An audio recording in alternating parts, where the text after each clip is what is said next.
Okay, everyone, this is an update on the state of the economy. The sanctions against Russia are still in place. We've gone from seizing assets to capping the price of Russian oil. Naturally, both of these have now backfired. Putin retaliated by seizing assets from Western corporations, and Russia increased the size of its shadow fleets in order to get over the oil restrictions. The West is still preparing to retaliate against Russia over its commodities production. They are trying to reduce revenue, but in the process, they will injure themselves. The U.S. is now ordering the G7 to penalize Russia for its vital metals, titanium and palladium, which are needed in the industry. However, the penalties are being resisted by Europe. At a time when they are attempting to rebuild their military, it is absurd to want to outlaw Russian metal.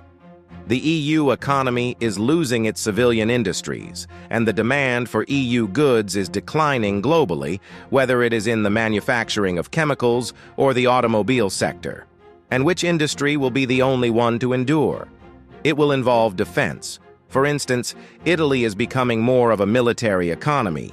They have a troubled auto industry. Less than 500,000 units were produced this year, down from 750,000 in 2023. Countries like Italy are feeling the pinch when you consider that China is ordering its EV firms to stop expanding in the EU. For this reason, the government is redirecting around $5 billion from the automotive sector to the defense sector. Europe is running out of alternatives, therefore this drastic change will continue. Vehicle production is getting less and less competitive due to excessive energy expenses. Germany is also experiencing the same issue. Rheinmetall is a defense firm based in Germany. They manufacture everything from artillery ammunition to armored tanks, and business is doing quite well. Rheinmetall is recruiting while corporations such as Volkswagen are laying off German workers. Between 2021 and 2023, about 4,000 new defense-related positions were created. The prospect of a Trump win is making Europe shudder, and the concept of a Russian threat is a fantastic business for the war economy. Through NATO, the U.S. has been funding Europe's defense for many years. While Europe could take their money and concentrate on other industries, the United States supplied the defense. However, things are about to drastically change.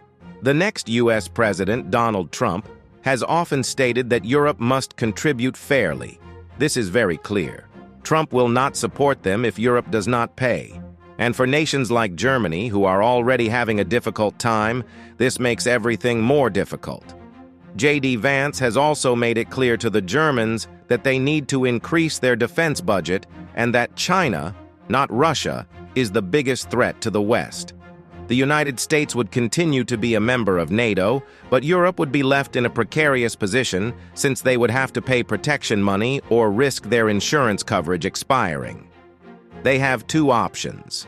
They either develop their own military-industrial complex, or they can pay the Americans to safeguard Europe. The expenses will be prohibitive, but Germany and Italy want to re-establish their defense industry foundation. Europe's defense budget has been drastically reduced since the fall of the Soviet Union in the 1990s. The largest economies, particularly the UK and Spain, reduced their defense spending by nearly half.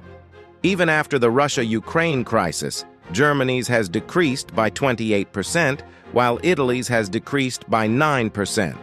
Europe will need to invest tens of billions, if not hundreds of billions, to catch up and rebuild its defense sector. But this leads us back to the subject of Russian metal bans. Weapons manufacturing requires essential inputs, just like any other manufacturing. First strike. Your energy bills are already skyrocketing. Second, strike two is the result of a skilled labor shortage in nations like Germany. Salary increases as a result. Strike three will now attempt to punish Russian metals. Your input expenses will skyrocket. Computer chips and automobile catalytic converters require palladium. Due to the collapse of the European EV market, firms like Volkswagen continue to require palladium for their internal combustion engine vehicles. However, titanium has important military applications. It is required not just for aircraft components, but also for the construction of missiles and armor plating. all over the platinum MIC unit. The domination of Russian supplies is the issue facing the West. Russia has a lock on palladium and titanium, much like China controls the supply of EV materials. 30 to 40% of the palladium produced worldwide comes from Russia. They only lose to South Africa, with an output of about 74 tons. Nornickel, a single Russian business, is responsible for all of this. Palladium prices must remain stable, while nations like Germany rely more on internal combustion engines.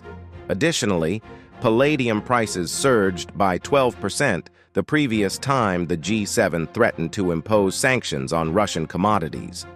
Russian palladium is still purchased by the U.S. for use in combustion automobile manufacturing. In actuality, it's a matter of chopping off your nose to get even with your face. Because of their massive production, punishing Russia is significantly different from punishing nations like Iran. Supply chains throughout the world will adapt to the G7 penalties. Because the global South is growing more quickly than the West, they are using more Russian metals, such as palladium. The EU used to purchase the majority of output from the Russian business Nornickel. Europe accounted for about half of revenues in 2022. A year later, things have completely changed. Currently, 54% of all sales come from Asia. Asia is now Russia's largest consumer, and overall output has increased. Furthermore, these restrictions will only serve to lower brick costs while raising those in the West. It's incredibly detrimental, particularly if the EU want to preserve its businesses. Russia also controls the supply chain for titanium, a metal used in aerospace and military manufacturing. It's actually starting to appear often. The creation of commodities truly belongs to the East, even though the West may control the world's financial institutions. In 2020, 13% of titanium production and exports worldwide came from Russia. In actuality, the majority of exports worldwide are also accounted for by a single Russian corporation. Western industry will be severely damaged if Russian exports are prohibited. Therefore, the United States is instructing Europe to further deindustrialize when it calls on the G7 to cease importing titanium from Russia. This is the extent of the hypocrisy. Russia shipped 15,000 tons of titanium to the West in 2022, valued at around $400 million. And at the top of the list were nations like the US, France, and Germany. This is why supply networks are important. Even though the West claims to want to break ties with Russia, they are unable to do so. In contrast to financial instruments, actual metal production cannot be summoned from thin air. It must be extracted from the earth by someone going into the mines and then refined. To remain competitive, many European companies heavily depend on Russian titanium. 29% of imports are used for industrial equipment, while 67% are used for civil aerospace. Companies like Boeing and Airbus are now in the spotlight. In order to maintain low production costs, they must rely on Russian aluminum. They are rivals, and the other aerospace manufacturer would prevail if one of them gave up Russian supplies. The aerospace industry accounts for around 70% of titanium use, and this presents a significant challenge for Europe. We are aware that China is developing its own jet plane manufacturer and that COMAC is rapidly growing. Additionally, their production costs are becoming increasingly competitive. China will thus benefit greatly if the West loses its supply of titanium from Russia. Under the surface, Europe continues to rely heavily on Russian supply lines in spite of the bluster of ongoing sanctions. The issue facing the EU is that America is prepared to take their protection funds. There is no escaping the reality that the Trump campaign has made this very evident. This is an intriguing conundrum. This predicament is similar to the US-China relationship. To keep the Chinese economy under control, the United States is borrowing money from Beijing to purchase goods manufactured in China. Europe is in the same boat. To bolster their military and empower Ukraine to retaliate against Putin, they must purchase Russian goods. And this is how out of control NATO's defense budget will grow.